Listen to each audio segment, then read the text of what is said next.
معلومة علمية مهمة جدا تفسر لك السبب الكامن وراء الموت المبرمج للخلية، نشوء الأورام والخلايا السرطانية أو ضرب الحالة الصحية الطبيعية للجسم.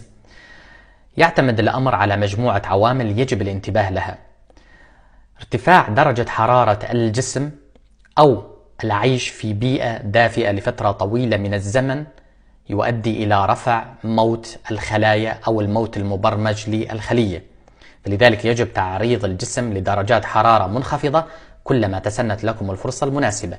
2.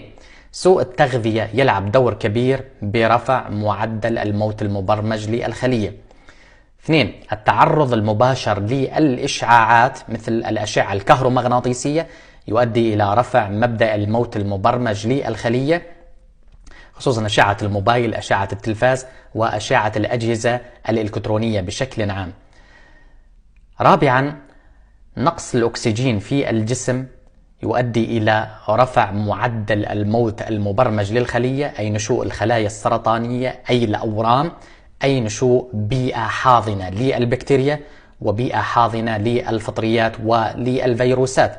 فلذلك يجب استنشاق الهواء النقي المفعم بالأكسجين مرة واحدة في الصباح الباكر ومرة واحدة في المساء المتأخر للحصول على أكبر قدر ممكن من الأكسجين، فكلما ارتفعت نسبة الأكسجين انخفض الموت المبرمج للخلية.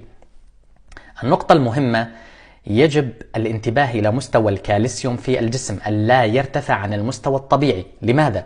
لأنه إذا ارتفع عن المستوى الطبيعي يؤدي إلى ضرب الميتوكوندريا، يعني بيوت الطاقة، يعني الATP، يعني الأدينوزين 3 فوسفات، فهذا يعني إلى ضرب الحمض النووي.